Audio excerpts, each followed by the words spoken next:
नमस्कार, मैं आपके साथ सागर मिश्रा। किसमें कितना है दम, क्योंकि कर्नाटक चुनाव की तारीखों का ऐलान हो चुका है। ऐसे में कई दिग्गज नेता इस बार चुनावी मैदान में अपनी ताल ठोकने में लगे हैं। कर्नाटक दक्षिण भारत का वो राज्य जिसकी सत्ता पर हर कोई काबिज होना चाहता है, या यूं कहें कि कर्नाटक दक्षिण भारत का प्रवेश द्वार भी कहा जाता है। लेकिन आज के दिन कई सारे दिग्गजों से हम चर्चा भी करेंगे कर्नाटक के सियासी उठापटक पर।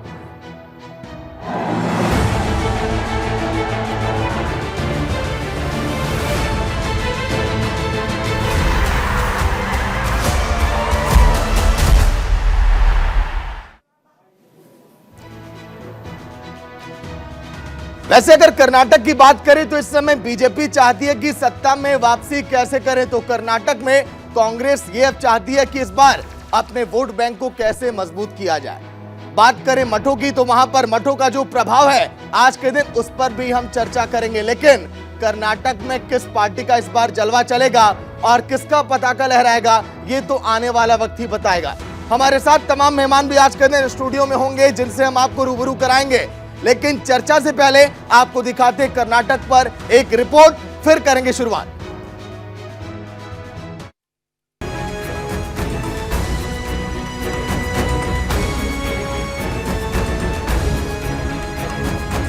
कर्नाटक में चुनावी तारीखों के ऐलान के बाद पार्टियां प्रोएक्टिव हो गई हैं। सत्ता की इस होड़ में बीजेपी और कांग्रेस समेत सभी दल बेजोड़ दम लगा रहे हैं और मतदाताओं को लुभाने के लिए रणनीति बना रहे हैं। सवाल यह है कि आखिर कौन से नेता इन पार्टियों का बेड़ा पार लगाएंगे और सत्ता की चाबी दिलाएंगे। कर्नाटक में कई ऐसे दमदार नेता हैं जो अपने दम पर अपनी पार्टी को जीत दिला सकते हैं। आज उन्हीं नेताओं की बात करेंगे। बीजेपी की बात करें तो उनके पास बसवराज बोम्मई और बीएस येदियुरप्पा जैसे बड़े नेता हैं। इसके अलावा केंद्रीय मंत्री प्रहलाद जोशी भी काफी मादा रखते हैं। उधर कांग्रेस के पास सिद्धरमैया, डीके शिव कुमार और एमबी पाटिल जैसे नेता हैं। चुनाव जीतने में नेता और कार्यकर्ता तो मायने रखते ही हैं, मगर कर्नाटक में एक और चीज ऐसी है जो सीधा चुनाव को प्रभावित करती है और वो है यहाँ मौजूद मठ। कर्नाटक के 30 जिलों में 600 से ज्यादा मठ हैं। इन मठों का 40 सालों से कर्नाटक की राजनीति में दखल रहा है। यही वजह है कि कर्नाटक विधानसभा चुनाव से पहले यहाँ के मंदिर और मठों में नेताओं का आना जाना शुरू हो गया है। नेता और पार्टियां अच्छे से जानते हैं कि मठों का सपोर्ट उनके वोट पक्के कर सकता है। बहरहाल सूबे में अभी जो माहौल है उससे कहा जा सकता है कि कोई पार्टी किसी से कम नहीं है। अब देखना यह होगा कि किसमें कितना है दम। Bureau report, news India.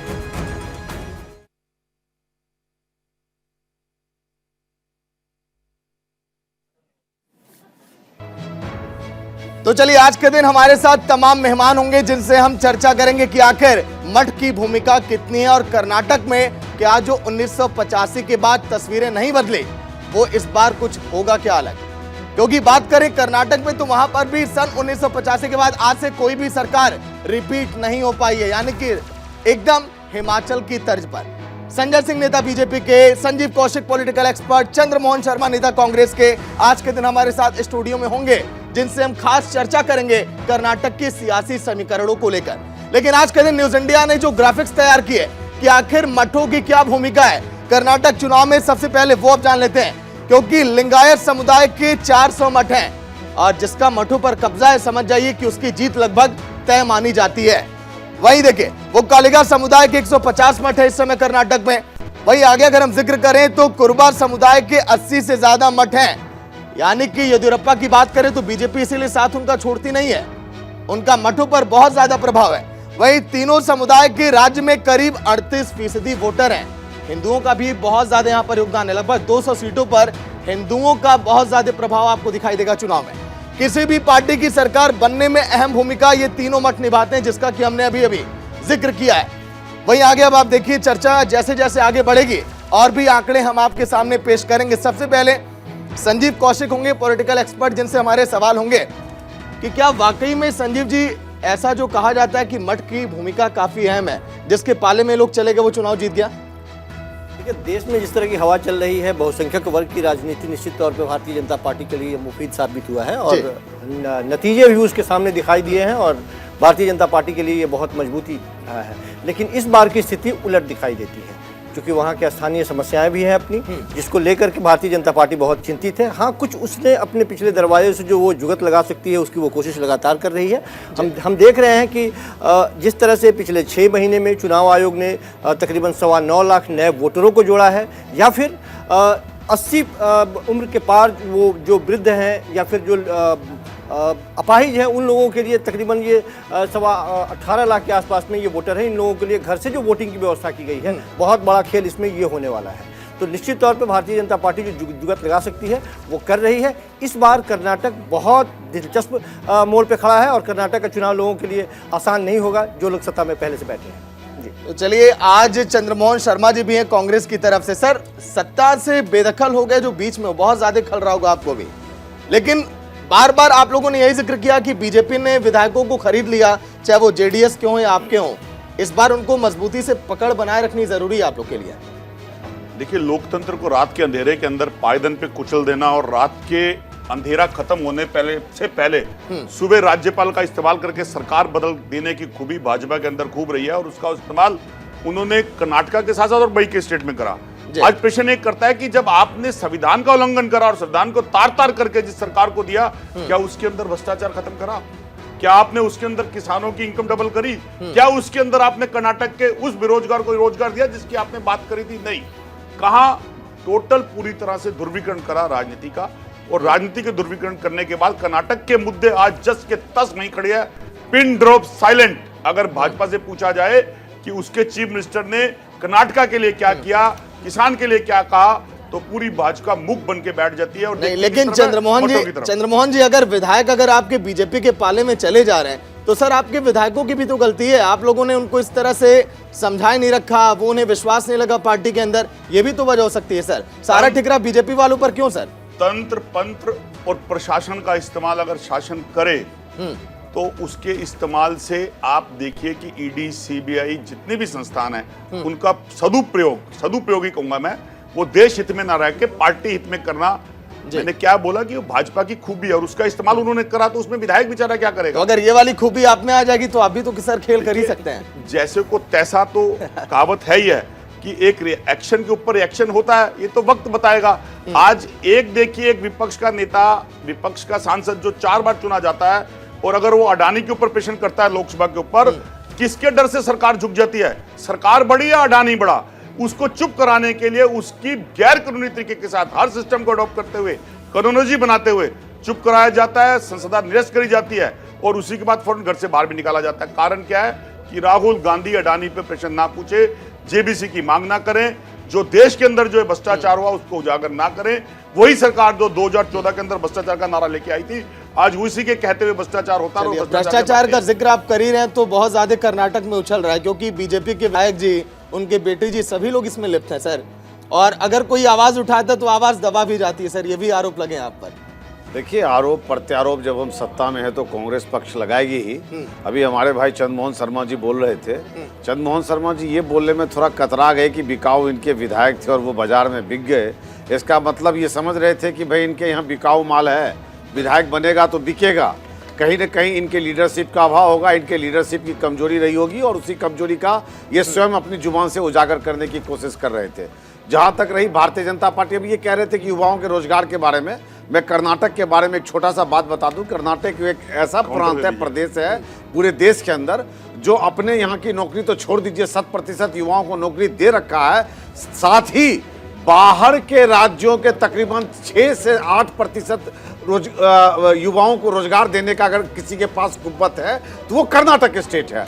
आज आप जाके कर्नाटक के अंदर देख लीजिए कि वहाँ इतने मतलब भारत के अन्य राज्यों के युवा लड़के वहां पर जाके नौकरी कर रहे हैं, वहां रह रहे हैं, अपनी जीविका चला रहे हैं। आखिरकार कर्नाटक के मुख्यमंत्री ने, कर्नाटक की सरकार ने ऐसी व्यवस्था का निर्माण किया जिस व्यवस्था के तहत अपने यहाँ के लोगों को नौकरी देते हुए बाहर के राज्यों के भी रोजगार को दूर कर रहा है, बेरोजगारी को दूर कर रहा है। हमें लगता है कि इससे बेहतर काम और क्या हो सकता है। आपने इन्होंने कहा भी, किसान के बारे में कहा, अभी भी इनको पता होगा कि बजट में 25,000 करोड़ रुपए का ब्याज मुक्त ऋण दिया गया। सर आपका एक तो पूरा काउंटर, देश बहुत है छोटा, सर। बहुत आप छोटा कर्नाटक काउंटर। पर इतना फोकस देखिए, क्यों कर लिए कि यहाँ के युवा वहाँ रोजगार के लिए जा रहे हैं? इन्होंने जो बोला मैंने उसका जवाब दिया कि मुंबई ने वहां के मुख्यमंत्री ने इतना बढ़िया काम किया कि अपने यहाँ के रोजगार को हटाते हुए हिंदुस्तान के अन्य राज्य के युवाओं को भी रोजगार देने का कार्य किया। अच्छा, भारत को एकजुट सर, बनाने का मुंबई कार्य जी किया। बढ़िया कर देखिए, रहे हैं, येदियुरप्पा जी मेरे ने नहीं मित्र किया ने था। मेरे किसने मित्र कहा? ने ये हमने कब कहा येदियुरप्पा जी बढ़िया किए कि नहीं किए?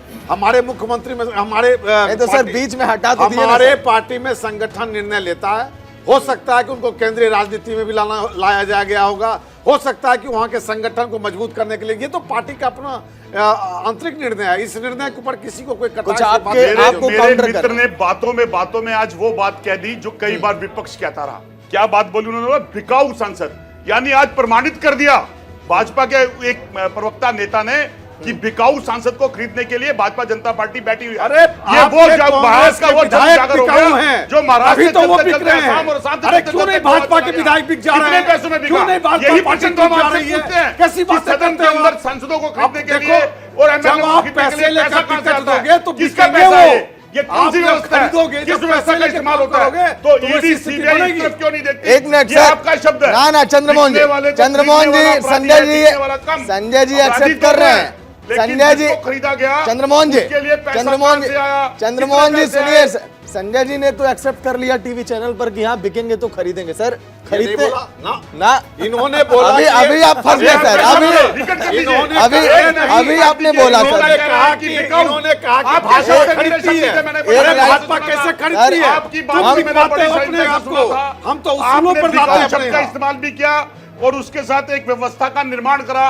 वो व्यवस्था का निर्माण 2014 के बाद ये था कि अगर सरकारें विपक्ष की आएंगी, कमजोर हम लीडरशिप पैसे के ताकत कमजोर से, नेतृत्व प्रशासन के अंदर ताकत कोई से कोई खरीदेंगे विधायक और काम देश करना के नहीं लोकतंत्र चाहता को है। पायदान में रख वो के मजबूत सरकार विधायक देखता है, बनाएंगे। मजबूत ये नेतृत्व सच्चाई आज देखता आपने है। उजागर करी, जिस सच्चाई को मेरा नेता राहुल गांधी निरंतर आपके सामने बोलता है। आपका नेता अरे राहुल कितनों को गांधी- चुप करवाओगे आप? अरे वो खुद हर इतना घर में कमजोर राहुल है कि गांधी, सारे विधायक हर सब देश छोड़ में के राहुल भाग रहे गांधी हैं। सच आपसे पूछेगा और आपको चलिए जवाब सर देना आ रहे पड़ेगा। हैं सर, लौट कर आएंगे सर। क्या है ना कि आज बहुत सार्थक चर्चा हमारी हो रही है और आप लोग इतना अच्छा बोल रहे हैं अगर, तो कहां कहां पर खामियां हैं, कर्नाटक की मजबूत कड़ियां क्या हैं, इस पर प्रकाश हम डालें, दर्शकों को समझाएं, क्योंकि कर्नाटक ऐसा राज्य है चर्चाएं बहुत कम होती हैं। क्यों संजीव जी? देखिए महत्वपूर्ण यह है कि पिछली बार 2018 में जब इलेक्शन के समय हम लोग देख रहे थे, विधानसभा के चुनाव के समय, तो तकरीबन 36% भारतीय जनता पार्टी को और 38% कांग्रेस पार्टी को वोट मिला था। जी। जब 19 में आप आते हैं तो सीधे ये आंकड़ा उलटता हुआ दिखाई दे रहा है, जहां 2% कम थी भारतीय जनता पार्टी, 20% बढ़ जाती है, वो 50 से ऊपर चली जाती है और 30 के आसपास में कांग्रेस पार्टी सिमट जाती है। लेकिन फिर हम चूंकि विधानसभा की बात कर रहे हैं तो विधानसभा में समीकरण अलग होते हैं। विधानसभा में जो वोट देते हैं उनको पता है कि यहाँ मोदी जी नहीं आने वाले हैं, मोदी जी हमारे यहाँ मुख्यमंत्री के तौर पर नहीं होंगे। तो विधानसभा के समीकरण को ध्यान में रखते हुए मुझे लगता है कि एक बार पुनः भारतीय जनता पार्टी यहाँ मात खाती हुई दिखाई देगी। लेकिन सबसे महत्वपूर्ण यह है कि राहुल गांधी इस बार ठीक उसी जगह पे जाएंगे जहां से उन्होंने 2019 में एक चुनावी सभा में ये बात जो रखी थी, जिसके वजह से उनको अभी निलंबित किया गया है, वो वहां से शुरुआत करेंगे। अब वो किस टेम्पर के साथ आगे बढ़ते हैं, लोग कैसे लेते हैं, ये भी एक बहुत महत्वपूर्ण बात होगी इस बार। चलिए, लेकिन चंद्रमोहन जी वो एनर्जी अभी कब आप लोग दिखाएंगे कर्नाटक में? क्योंकि आपके नेता और आपकी पार्टी बार बार यही कह रही है कि हम लोग ग्राउंड से टच में हैं। भारत जोड़ो यात्रा की शुरुआत अगर की गई है कन्याकुमारी से कश्मीर तक, तो सर वो प्रभाव अभी नजर नहीं आया। हालांकि ओपिनियन पोल से आप लोग के हौसले बुलंद है, मैं जान रहा हूँ। मैं आपकी बात से सहमत नहीं हूँ। वो एनर्जी तो सबसे पहले कांग्रेस पार्टी ने दिखाई है। उसने 125 उम्मीदवार अपने डिक्लेयर करे हैं। कौन सी पार्टी जिसने अपने उम्मीदवार डिक्लेयर करे हैं? कांग्रेस ने 125 उम्मीदवार डिक्लेयर करके उनको काम करने के लिए लगा दिया है और आगे का प्रोग्राम लास्ट में सर ये देखा जाता है कि कौन किस जिले में जाते गया, कौन कितना दौरा किया। राहुल गांधी, सोनिया गांधी, प्रियंका गांधी, ये लोग थोड़ा पीछे रह जाते हैं सर। ये बात तो समझिए। बिल्कुल पीछे नहीं रहेंगे। बिल्कुल हमारा शीर्ष नेतृत्व कर्नाटक को बहुत सीरियसली ले रहा है और हम कर्नाटक की प्रतिष्ठा के साथ इलेक्शन लड़ेंगे, क्योंकि आज हमारे जो कांग्रेस अध्यक्ष है मल्लिकार्जुन खड़गे, वो भी कर्नाटक से आते हैं।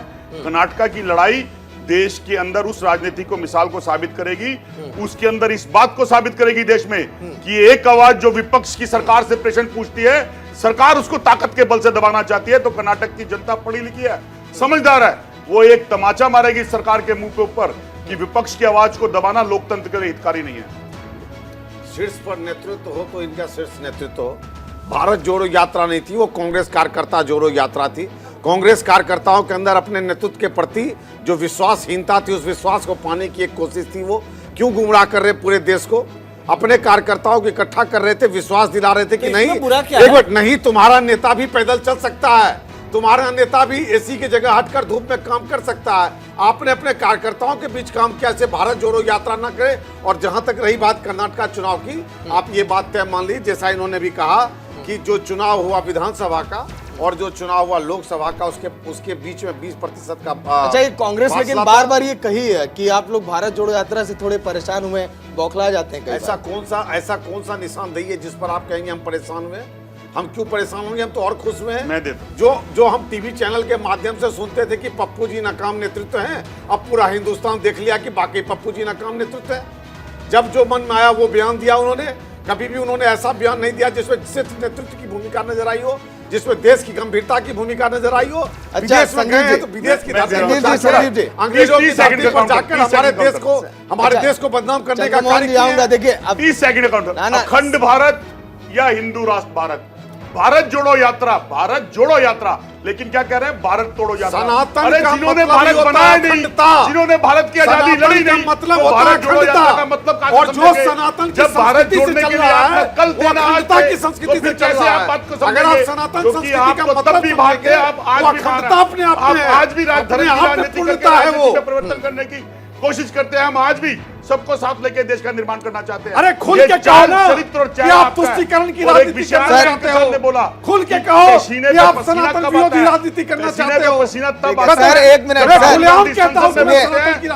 मैं संजय जी के बयान पर आ जाता हूँ। देखिए संजय जी आता है क्योंकि राहुल गांधी टीवी चैनल पर संजय जी अगर सरकार के पास नहीं है, आऊंगा। देखिए चंद्रमोहन जी, संजीव जी एक सवाल ये है, अगर टीवी चैनल पर संजय जी अगर राहुल गांधी को पप्पू कह रहे हैं और सर अभी जिक्र किया, रिकॉर्डिंग अभी प्ले कर दूंगा बाद में। ना सर, संजीव जी नहीं है, संजीव जी आगे बढ़ते हैं। आगे कहो या कुछ भी कहो, नहीं पप्पू मेरा नेता राष्ट्र नेता है, मेरा नेता हिंदुस्तान का नेता है, मेरा ये बात जो अभी आपने जिक्र किया एक शब्द, पानी पिला देता है, देखिए वो नेता राहुल अपने गांधी। शब्दों में सर फंस रहे हैं सर। देखिए आपने जिक्र किया चेक कर लीजिए, आप रिकॉर्डिंग चेक चलिए, करिए। रिकॉर्डिंग आपके पास आएगा सर। एक बहुत बड़ा सवाल लगातार भारतीय जनता पार्टी पे उठाया जाता रहा है कि देश के संवैधानिक संस्थानों का ये बेजा इस्तेमाल करते हैं। अब सवाल ये है कि करते हैं या नहीं करते हैं। जब आप ईडी, सीबीआई या इन तमाम एजेंसियों के रिकॉर्ड निकाल के देखते हैं तो निश्चित तौर पे आपको दिखाई देता है जो फीसदी है, चाहे जो कन्विक्शन रेट है, उसमें जो अंतर दिखाई देते हैं। और विपक्षी पार्टियों के ऊपर जितने छापे मारे गए, जितनी FIR दर्ज की गई, निश्चित तौर पर ऐसा लगता है कि ये इन सारे संस्थाओं का इस्तेमाल करते हैं। ईमानदारी पूर्वक इस्तेमाल किया, राजनीति में भ्रष्ट लोगों को निकाल कर बाहर रखने का काम किया, तो वो भारतीय जनता पार्टी की सरकार ने किया। भारतीय जनता पार्टी के सर इस डिबेट को इतना मतलब कि हमें खींचना नहीं है। मैं बस ये जानना चाह रहा हूँ संजीव जी, क्या सिद्धारमैया को जिस तरह से सन 2013 में मठों का साथ मिला, क्या इस बार कांग्रेस का कोई ऐसा नेता आपको दिखाई देता है जो मठों को अपने पाले में कर ले? एक बड़ा वोट बैंक कांग्रेस के खाते में आ रहा है, क्योंकि ओपिनियन पोल के आधार पर भी हम बात कर रहे हैं। देखिए मुझे ऐसा लगता है कि इस बार धार्मिक ध्रुवीकरण जो भारतीय जनता पार्टी की बहुत बड़ी एक हथियार के तौर पर रही है, वो इस बार काम नहीं करने जा रहा है। क्योंकि लोगों के मन में वहाँ बेरोजगारी के भी सवाल हैं, वहाँ हत्याओं का जिस तरह से दौर चला वो भी सवाल है, वहाँ साथ साथ जो कुशासन या अव्यवस्था की बात है वो भी सवाल है। तो ये तमाम और एंटी इनकम्बेंसी जो आप रिकॉर्ड निकाल के देखते हैं, वो सारी चीज़ें भारतीय जनता पार्टी के पक्ष में नहीं विपक्ष में जाती हुई दिखाई देती है। किसान संतुष्ट, रोजगार पूरा भरपूर, बेरोजगारी का कोई जवाब नहीं है। वहाँ रोजगार लोग अलग देश अलग प्रदेश के लोग जाके वहाँ रोजगार ले रहे हैं। वहाँ शांति व्यवस्था बनी हुई है, वहाँ विकास का कार्य हो रहा है। किसान को 25,000 करोड़ का मुफ्त मतलब ब्याज मुफ्त लोन दिया गया, उसके बाद भी ये संतुष्ट कह रहे हैं। मैं आज आपके चैनल पे कह रहा हूँ 200 से कम नहीं, किसी और में दम नहीं, बीजेपी ही वहाँ आएगी। 200 से कम नहीं, सुनो मजाक सुनो बीजेपी, अरे सुनो बीजेपी वहाँ आएगी और 38 साल का रिकॉर्ड तोड़ के लाएगी। देखिए सर, अगर आप कह दिए किसी से कम नहीं, तो इसीलिए हमने प्रोग्राम का नाम भी रखा है किसमें कितना है दम। ये तो सर ओपिनियन पोल सामने जो है वो चीख चीख कर कह रहा है। कौन सी ओपिनियन पोल की बात कर रहे हो आप? अच्छा, आपने सुनिए मेरी बात सुनिए। वही अगर ओपिनियन पोल हम कहते बीजेपी वापसी कर रही है, किसी भी ओपिनियन पोल को नहीं मानते हैं, सिवाय अपने पक्ष में। अभी आपने एक मिनट, मैं पक्ष विपक्ष की बात ही नहीं कर रहा हूँ। आपने ओपिनियन पोल बनाया, जब सारे ओपिनियन पोल बनाया, क्या लिंगायत को जब रिजर्वेशन दिया गया उसके बाद का ओपिनियन पोल है? क्या ईडब्ल्यूएस से धार्मिक धर्म को हटाया गया तो क्या उसके पहले का ओपिनियन पोल है? आप चेक कर लीजिए ना कि आज के डेट में नहीं, ओपिनियन जो पोल सर क्या कह रहा है। 4% जो मुस्लिमों से आरक्षण आप लोग हटा लिए सर, वो मुद्दा नहीं गरमाएगा? देखिए, हम मुस्लिम आरक्षण नहीं, धर्म के नाम की आरक्षण हमारे संविधान में व्यवस्था नहीं है और हमने अपने संविधान के अनुरूप कार्य किया है। ईडब्ल्यूएस में पूरा अर्थ लाभ अर्थ के ऊपर है, आपकी आर्थिक कितनी है उसके ऊपर है, और आपने वहां धर्म को घुसाया, सिर्फ वोट की राजनीति के लिए घुसाया। हमने उसको दुरुस्त करने का काम किया है। क्या ओपिनियन पोल उसके बाद का बना हुआ है? क्या ये साहसिक निर्णय लेने के बाद का बना हुआ है? कतई नहीं। और आज मैं आपके चैनल पे कह रहा हूं, चलिए ठीक है सर, अब वक्त फिलहाल एक ब्रेक का है। देखिए, आज हम जिक्र कर रहे हैं लिंगायत समुदाय की मठों की। चंद्रमोहन शर्मा जी भी हैं, संजीव कौशिक भी हैं और संजय जी भी फिलहाल स्टूडियो में बने हुए हैं। लेकिन 100 विधानसभा सीटें ऐसी हैं जहां पर लिंगायत समुदाय का प्रभाव देखा गया है। वो लिंगायत समुदाय किसके पाले में इस बार जाएगा? कौन सी पार्टी खुश कर पाएगी?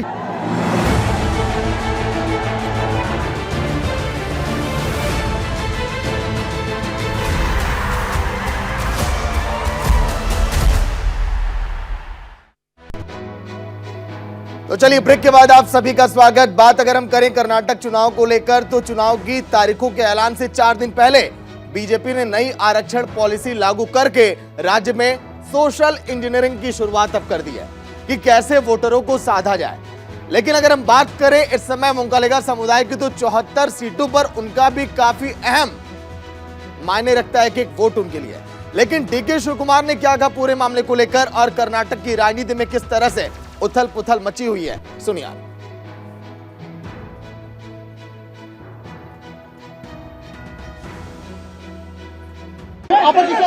I wish him all the best.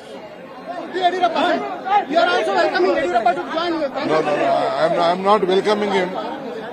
He is telling what he is telling, the opposite will happen. Sir, what about Mr. Kumaraswamy says that they don't want to go with Congress at any point of time? H.D. Kumaraswamy, do you have any wish to go with them, sir? We have not called him, we have not requested him. The people have decided to vote for the Congress party and Congress party will have its own government. तो चलिए, अब पहला सवाल break के बाद यही करते हैं संजीव कौशिक जी से। एक बार फिर से आप सभी का स्वागत है ब्रेक के बाद। संजीव जी, क्या जो नई सोशल इंजीनियरिंग की शुरुआत है, जो 4 दिन पहले चुनाव के ऐलान से पहले जो नई आरक्षण पॉलिसी है, इसका प्रभाव पड़ेगा क्या चुनाव में? मैंने कहा कि भारतीय जनता पार्टी वो सब कुछ करना चाहेगी जिससे पक्ष में वोटर आते हुए दिखाई दे, लेकिन इसमें भी ध्यान देने वाली बात है कि जो दक्षिणी कर्नाटक है, खास करके वो जहाँ पे 50 सीटें हैं, 50 सीटों में आप देखेंगे कि जेडीएस बहुत ज़्यादा प्रभावित करता है, हमेशा से रहा है, प्रभावकारी रहा है। इस बार यदि जेडीएस प्रभावकारी रहता है और उसी तरह से अपने आप को मजबूत स्थिति में लाता है तो निश्चित तौर पे कांग्रेस पार्टी के मंसूबों पे पानी फिरता हुआ दिखाई देगा। लेकिन ऐसा होने नहीं जा रहा है। कांग्रेस पार्टी अपने बदौलत जिस तरह से मजबूती के साथ लड़ती हुई दिखाई दे रही है या उन तमाम मुद्दों को लेकर के आगे बढ़ रही है, भारतीय जनता पार्टी एक बैकफुट पे आती हुई एक ऐसी पार्टी जो सब वो काम करना चाह रही थी अभी घोषणा से पहले कि वो अपने आप को स्थापित करे दोबारा, लेकिन इसके बावजूद तमाम जो सर्वे आ रहे हैं, कहीं भारतीय जनता पार्टी उसमें बढ़त में आगे निकलती हुई दिखाई नहीं दे रही है। जी, तो चलिए, तमाम आज के दिन देखिए सवाल जवाब हो रहे हैं, लेकिन कर्नाटक के दमदार नेता कौन है वो भी आपको दिखा रहे हैं ग्राफिक्स के जरिए एक बार सामने। कि कर्नाटक के मुख्यमंत्री की बात करें तो लिंगायत समुदाय के बड़े नेता माने जाते हैं। इसके साथ ही साथ मठों पर भी इनका बहुत ज्यादा प्रभाव है। लिंगायत समुदाय में अच्छी पकड़ है और लिंगायत समुदाय का कितना प्रभाव है 100 सीटों पर, वो हमने जिक्र किया है। बम्बई को विरासत में राजनीति मिली थी। अभी संजय जी जिक्र भी कर रहे थे कि बम्बई जी का प्रभाव बहुत ज्यादा और बेहतर काम भी किया कर्नाटक में। पूर्व मुख्यमंत्री एसआर जी के बेटे हैं, जनता दल से इन्होंने राजनीति की शुरुआत की है, लेकिन इस समय कर्नाटक में इनका प्रभाव भी माना जाता है। 2 बार जनता दल के विधायक भी रहे, लेकिन बीजेपी ने इन पर भरोसा किया और इनको मुख्यमंत्री के पद की कुर्सी दी गई थी।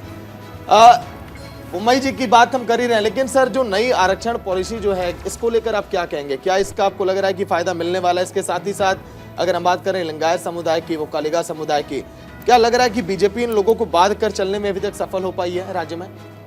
देखिए, इसमें कोई शक नहीं कि आरक्षण जो राजनीति है, प्रजातंत्र है, इसमें विकास तो एक मुद्दा होता ही है, साथ में मैथमेटिक्स कैलकुलेशन भी एक इम्पोर्टेंट फैक्टर रखता है। हमें इसको स्वीकार करने में थोड़ा भी हिचकना नहीं चाहिए जी। अब आप देखे होंगे कि येदियुरप्पा जी, इसमें कोई शक नहीं कि हम साउथ दक्षिण भारत के अंदर कर्नाटक के माध्यम से हम प्रवेश किए दक्षिण भारत के अंदर, जहां भाजपा पहली बार आई, और कहीं ना कहीं से येदियुरप्पा जी का एक प्रभाव था और उस प्रभाव का लाभ भारतीय जनता पार्टी को मिला।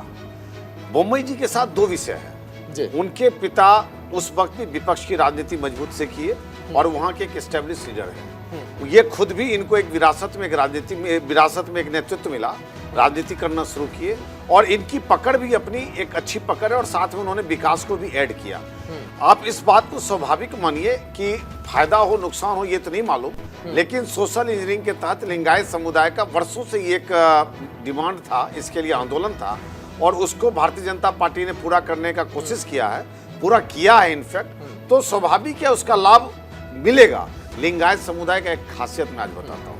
लिंगायत समुदाय वो समुदाय है जब वो वोट डालती है तो वो एकजुटता के साथ और किसी एक के लिए ही मजबूती से वोट करने का कार्य करती है और ये जो अभी तक उसका एक ट्रैक रिकॉर्ड दिखा गया है, हम उम्मीद करते हैं कि उसका भारतीय जनता पार्टी को लाभ मिलेगा, लाभ मिलना भी चाहिए, क्योंकि ये इनका बहुत दिन से एक डिमांड था और उस डिमांड को भाजपा ने पूरा करने का इस बार प्रयास किया। ठीक, चंद्रमोहन जी, अगर हम बात करें मौजूदा समय में डीके शिव कुमार की छवि पर भी देखिए बड़ा अधिक असर दिखाई दिया है। छवि कई बार धूमिल हुई उनकी, बीजेपी ने भी सवाल उठा, भ्रष्टाचार से भी जोड़ा, तो ऐसा नहीं लगता कि थोड़ी सी यहाँ पर जो तस्वीरें बदल सकती, इम्पैक्ट बड़ा नेगेटिव क्या होगा लोगों पे? देखिए बिल्कुल नहीं, हम जिस स्टैंड के ऊपर खड़े उस स्टैंड से अलग नहीं गए, हमने अपना स्टैंड नहीं बदला। हमारी नीति भाजपा के साथ नहीं है कि येदियुरप्पा को ले आओ और मुंबई को आगे कर दो। तो यहाँ पर उनको दो वर्ग के अंदर जो दो मेजर कर्नाटक के अंदर समुदाय आते हैं, वो का लिंग और आपका लिंग, मैंने भ्रष्टाचार को लेकर सवाल आ रहा हूँ। उन दोनों सिस्टम के अंदर जो 40% कमीशन का भ्रष्टाचार है वो किसके ऊपर आरोप लगा? वो हम कांग्रेस पे नहीं लगा, वो भाजपा पे लगा। उसका जवाब भाजपा को देना है। भाजपा पारदर्शिता के ऊपर छुपने के लिए एक चेहरा ढूंढती है, जिसका चेहरा वो कांग्रेस के प्रदेश अध्यक्ष को ढूंढना चाहती है, जबकि वो धरातल के ऊपर बिल्कुल फिट नहीं बैठता है। अब एक विषय पे आप लेके चलिए, मेरे मित्र भी बात कर रहे थे, तो 81 लाख को 5 किलो अनाज देते हैं, उसके अंदर कितनी परसेंटेज ऑफ कर्नाटका की है? अगर इनको कहेंगे कि अच्छा कहने के लिए तो ज्यादा बोल देंगे। अब मैं जिस विषय पे पेशेंट खड़ा करना चाहता हूं तो उसका जिम्मेवार कौन है? भाजपा की सरकार 5 साल के अंदर वहां के किसानों के अंदर जो किसान की वादा करने के बाद डबल इनकम की जो आज भी उनको नहीं मिल पाया, उसके अंदर उसका 5 किलो अनाज देने का जो रूपरेखा के कारण 40% की कमीशन का जो आरोप लगा, वो सबसे बड़ा कारण था दोनों समुदाय नाराज होना। आज भाजपा किस कगार पे खड़ी है कि उसके पास दो नेतृत्व, एक नेतृत्व वो जिसके थ्रू उन्होंने 1987 में राजीव गांधी जी ने, अब दूसरी सरकार लिया, 1987 में आरोप तो कर्नाटक चंद्रमोहन जी, आप अगर बोम्मई और येदियुरप्पा जी की बात कर रहे हैं सर, सन 1987 में वीरेंद्र जी को राजीव गांधी ने एयरपोर्ट से ही हटा दिया था मुख्यमंत्री पद से। देखिए बिल्कुल हटा दिया था, बिल्कुल मैं मानता हूं इस बात को। ये बेबाकी किसके पास है? कांग्रेस के पास है। अगर मेरे नेता राहुल गांधी ने एक अधिवेशन फाड़ा जिसकी चर्चा भाजपा करती है, मैं चैलेंज करता हूं, आप दिखा दो मुझे ऐसा कोई नेता राहुल गांधी जैसा। अगर वो ना फाड़ा होता तो आज ये दिन ना देखना पड़ता। लेकिन एक सच्चा आदमी और निडर आदमी जो देश के लिए लड़ता हो, वो उस अधिवेशन को अध्यादेश को फाड़कर ये तो सर आप कह सकते हैं ना, बीजेपी ने भी गलत नहीं किया सर। 3 साल ले जाना, अगर येदियुरप्पा जी की जगह बोम्मई जी आ गए तो बीजेपी ने भी गलत नहीं किया सर। ठीक, भाजपा इसी तरह से इन्हीं चक्रव्यूह में फंसी है। जो मैं पीछे वक्तव्य में कह रहा था कि पिछली टर्नओवर का मुख्यमंत्री के ऊपर भ्रष्टाचार का आरोप जो उसके रेडी बंदों के द्वारा, इस बार के मुख्यमंत्री के ऊपर 40% कमीशन का पूरा फिट आरोप। तो कर्नाटक की जनता भ्रष्टाचार सरकार चुनेगी या वो सरकार चुनेगी जो देश के मुद्दों की बात करेगी, कर्नाटक के मुद्दों की बात करेगी या जुमलों की बात करेगी? इस पे सरकार कर्नाटक की चुनी जाएगी। मैं कुछ कहना चाहता हूँ, बदतमीजी को निडरता का शब्द देना ये कोई कांग्रेस से सीखे। उनके नेता से ये युवा अवस्था में बदतमीजी हो गई तो उसको ये निडर कह के ढक नहीं सकते हैं, पहली बात। और जिस शिव कुमार जी की ये बात कर रहे हैं, वो शिव कुमार जी आज पूरे कर्नाटका चुनाव के बहुत बड़े फंड रेजर हैं और उन्होंने कांग्रेस पार्टी के साथ जब उनको फंड की आवश्यकता हुई है तब उन्होंने सहयोग दिया है।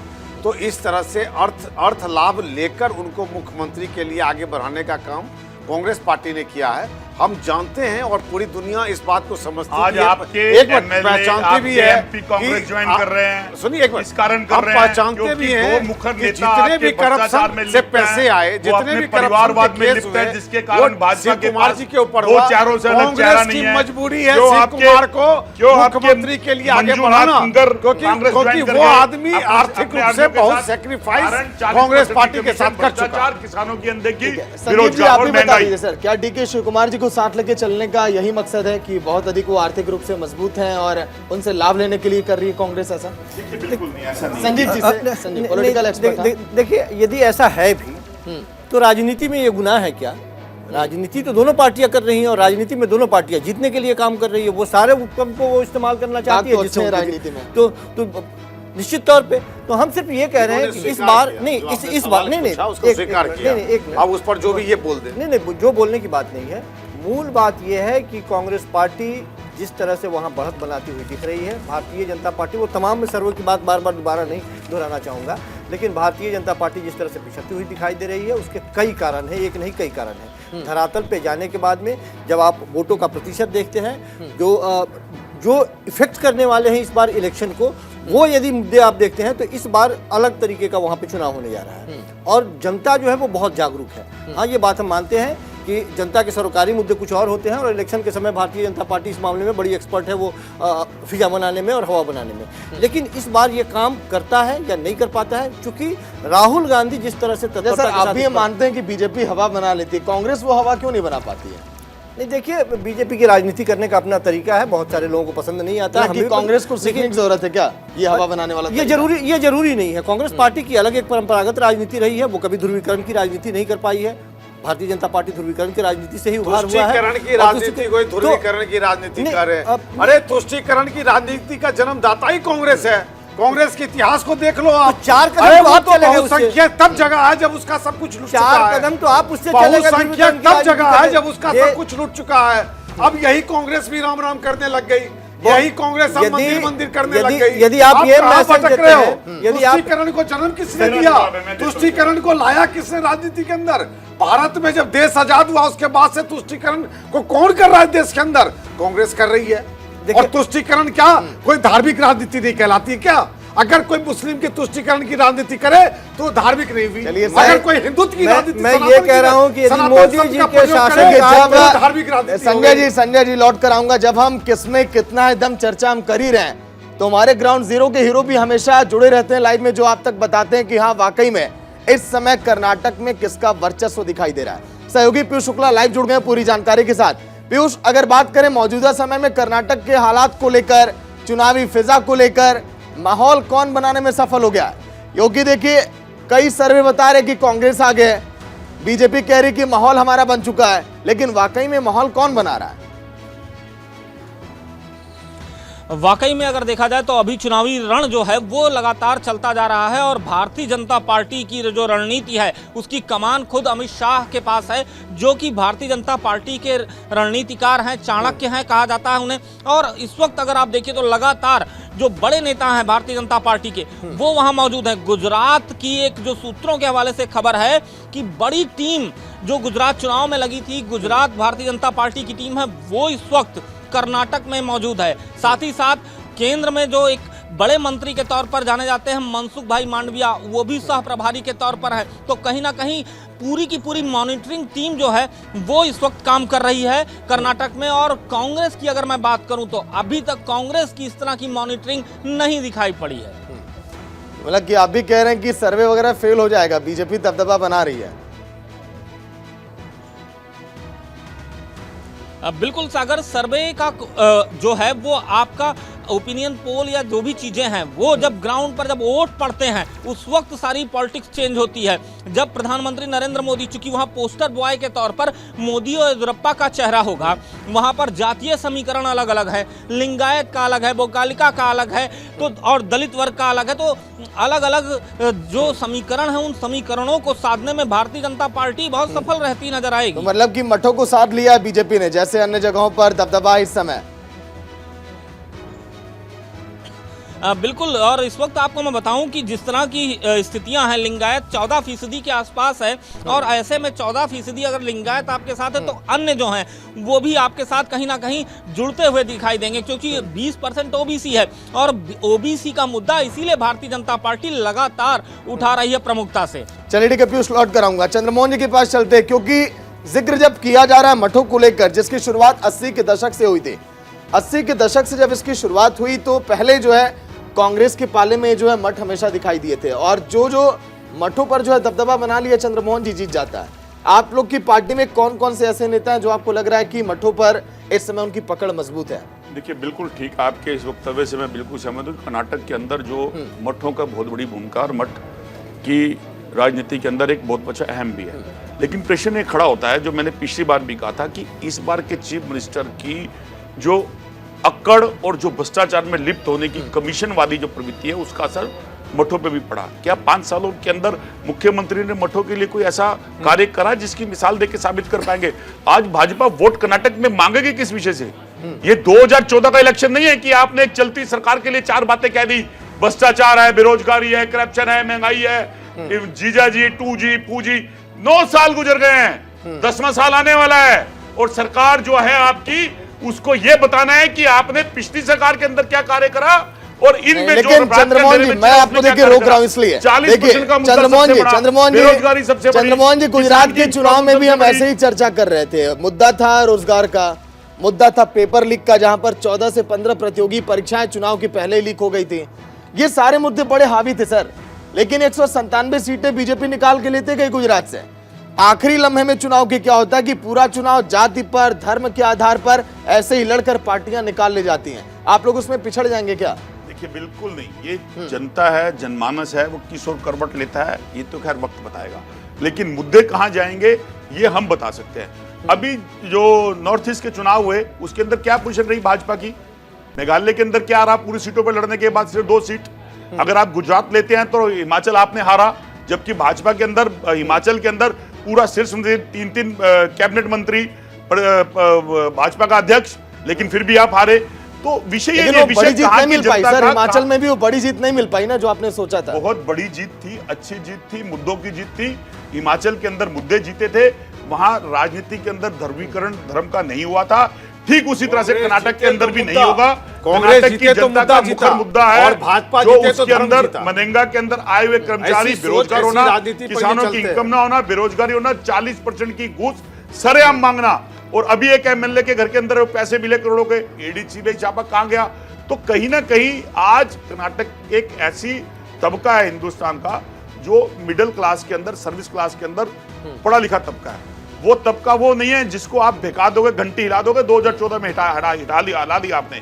अगर ऐसा ना होता तो भारत जोड़ो यात्रा जिसको आपने नाकाम करने की पूरी कोशिश करी, वही कर्नाटक के अंदर सिरमौर बनती चली गई, और राहुल गांधी की जनता ने भारत जोड़ो यात्रा के अंदर साबित कर दिया, ना मैं हिंदू, ना मैं सिख, ना मैं ईसाई, मेरा वतन मेरा भाई, मैं हिंदूवासी और हिंदूवासी हूं, इसीलिए भारत जोड़ो यात्रा थी। ये प्रमाणित करके दिया, जिसकी खलबलाहट और जिसकी बौखलाई हुई भाजपा आज भी डरी हुई है।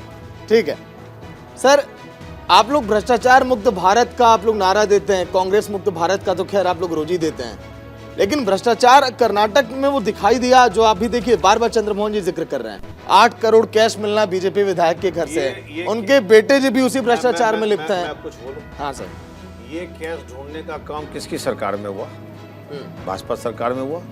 इसका मतलब साफ हो गया कि भाजपा ने ये देखकर नहीं ढूंढा है, ये देखकर भ्रष्टाचारियों को नहीं सामने लाया है कि किस धर्म का है, किस जाति का है, किस पार्टी का है। एक मिनट सुनिए, एकदम उपलब्धि है ये। अरे हम अपने घर में हमारे साथ जो बेईमान है हम उसको भी नहीं छोड़ रहे हैं। और कैसी चाहिए आपको सच्चाई? और कैसा ट्रांसपेरेंसी चाहिए? और कैसा ट्रांसपेरेंसी चाहिए? और हम इस बात से खुश हैं कि अगर भाजपा के अंदर कोई विधायक, कोई सांसद किसी भी तरह का भ्रष्टाचार में लिप्त होता है तो वही हश्र होगा जो आज कांग्रेस से जुड़े भ्रष्टाचारियों के साथ हो रहा है। भ्रष्टाचारियों के नाम पर ना कोई मजहब है, ना कोई पार्टी है, ना कोई धर्म है। मतलब कि ये देखिए भाजपा की पोजीशन क्या है? सर भाजपा की पोजीशन ठीक इस देखिए, फिगर की तरह है। चंद्रमोहन जी 6 लिखा है। चंद्रमोहन जी, मेरी बारी आई तो 6, चंद्रमोहन जी आपकी बारी आई तो 9। देखिए बीजेपी के बताएंगे जनता को। सर बीजेपी के नेता अगर भ्रष्टाचारी है तो उस पर भी खेल गए सर। इसको खेलना नहीं कहते हैं, इसको धर्म नीति कहते हैं, इसको धर्म नीति कहते हैं। और धर्म नीति का जन्म हिंदुस्तान से ही हुआ है, सनातन संस्कृति से हुआ है। वो आवाज है जो आज गूंजती है और भाजपा को पसीना ला देती है। कौन सा पसीना, कौन सा 2014 में आवाज जो थी, कैसी आवाज थी, उसको सत्ता अरे मिली थी। चोर उचक्कों की आवाज, आज राहुल गांधी की आवाज कि वही भारतीय जनता पार्टी को आज वो पसीना चेहरे ला पे भी दिखती है, क्योंकि राहुल गांधी ने जिन अरे मुद्दों को उठाया साधु वो जनमानस के मुद्दे थे। देशभक्त राहुल गांधी ये पूछते हैं कि इसको देश पसीना बड़ा या नहीं आजादी? आता, राहुल ये गांधी ये पसीना पूछते छोड़ा हैं कि जाती जेबीसी है। की जांच होने से भाजपा को क्या डर है? भाजपा डरती है। देखो, राहुल गांधी ये पूछते हैं कि चंद्रमोहन देश जी, के करप्शन के डर, अंदर भय, इंफ्रास्ट्रक्चर ये को सब बेच भाजपा देना के साथ मत किस जोड़ो। तरफ ठीक। राहुल गांधी से भाजपा डरती है। जिसके साथ राहुल जुड़ा गांधी ये हो, पूछते हैं उसके तीन साथ काले कानून ये किसको छोटे पूछ शब्द के लाए, इस्तेमाल करते इससे हैं। भाजपा डरती है। अरे आपने क्या किया? 15 लाख आपका जुमला रहा, भ्रष्टाचार आपका जुमला रहा। जब तक 15 लाख आपको मिल न जाए, इस देश में मोदी सरकार रहेगी। और महंगाई ऐसे आपका 15 जुमला लाख का रहा। और सम्मान आज आपको तो मिल इस देश चुका में है। आटा महंगा, तेल महंगा, महंगी हुई दवाई, जीना महंगा, मरना महंगा। अब क्या कहोगे भाजपाई? चलिए सर, नारा तो तैयार कर दिया चंद्रमोहन जी ने, इसी को चुनाव में कर्नाटक वाले उतारी है। लेकिन संदीप जी, भ्रष्टाचार वाले मुद्दे पर हम मुस्कुरा रहे थे सर बहुत। मुस्कुरा इसलिए रहे थे कि उत्तर से लेकर दक्षिण और पूरब से लेकर पश्चिम एक लंबी फहरिस्त है जिन लोगों के नाम पे भारतीय जनता पार्टी ने करप्शन के मामले को लेकर के एक लंबी यात्रा निकाल दी। इन लोगों को टारगेट करके आंदोलन किया और वो लोग जो भारतीय जनता पार्टी में आते गए, कुछ तो मुख्यमंत्री तक बने। वॉशिंग मशीन वाला काम हो गया। आप बाकी लोगों की बात छोड़ दीजिए, तो ये जब नाम आप गिनाना शुरू करेंगे तब ये कलई उतरती हुई दिखाई देती है। और ये लोग समझते हैं, हिंदुस्तान के लोग इतने आप भी मानते हैं बीजेपी की वॉशिंग मशीन में दम है? नहीं, वो वॉशिंग मशीन मान के चले अलग बात है। वो लोग जो लोग भ्रष्टाचार में यदि लिप्त भी हैं तो वो अपने लिए एक रास्ता ढूंढते हैं। और ये नीति देश के लिए बहुत खतरनाक है कि या तो आप मेरे पाले में आ जाइए, नहीं तो इसी तरह से आप परेशान होते रहेंगे। तो कुछ लोग हैं जो झुक जाते हैं, टूट जाते हैं, उस तरह के भी लोग हैं। लेकिन कुछ राजनीति करने वाले ऐसे लोग और भी हैं। भ्रष्टाचारी जो ना झुकते हैं ना छोड़ते हैं भ्रष्टाचार करना, और कांग्रेस में ही जुड़े रहते हैं। ऐसी भी शक्ति, दोनों बात बोलिए ना। आप तो चले थे कांग्रेस मुक्त हिंदुस्तान बनाने के लिए, और मुझे लगता है कि जब नजर उठा के देखेंगे तो कितने प्रतिशत कांग्रेस वाले आपके तरफ आ गए हैं। कांग्रेस युक्त भारतीय जनता पार्टी हो गई है अब। मुश्किल तो ये है। चलिए, अच्छा, सहयोगी पीयूष शुक्ला भी लाइव में बने हुए हैं। पीयूष, आखिरी सवाल हमारा ये है कि कर्नाटक चुनाव को लेकर बीजेपी की तैयारियां बेहतर है, आपने बता ही दिया। जेपी नड्डा ने पूरी कमान संभाली, अमित शाह भी लगातार दौरों का दौर कर रहे हैं। लेकिन कांग्रेस को अगर बीजेपी ने अगर कमजोर अगर आका तो समझ जाइए कर्नाटक हाथ से निकल जाएगा। हमने देखा है हिमाचल चुनाव, हमने देखा है सन 2018 का राजस्थान, छत्तीसगढ़, मध्य प्रदेश का चुनाव। बेशक मध्य प्रदेश में बाद में बीजेपी खेल गई, लेकिन इस पर क्या कहेंगे?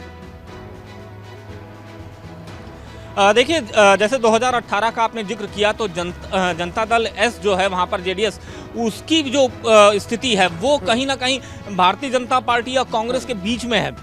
और ऐसे में त्रिशंकु विधानसभा की ओर न बढ़े, इसके लिए भारतीय जनता पार्टी को थोड़ा सतर्क और सावधान रहने की जरूरत है। या कांग्रेस अगर अपनी बहुमत की ओर बढ़ रही है तो उसको भी सतर्क और सावधान रहने की जरूरत है, क्योंकि जेडीएस खेल दोनों में से किसी का भी बिगाड़ सकती है, पहली बात। दूसरी बात यह है कि वहां पर जो जातीय समीकरण है, उन जातीय समीकरणों के हिसाब से कौन सी पार्टी फिट बैठेगी, क्योंकि जेडीएस जो है वो वहां के लिए फिट इसलिए मुफीद है क्योंकि वो वहां की क्षेत्रीय पार्टी के तौर पर है। और दूसरी सबसे बड़ी बात है कि भारतीय जनता पार्टी हिंदू और लिंगायत वोटों के भरोसे है।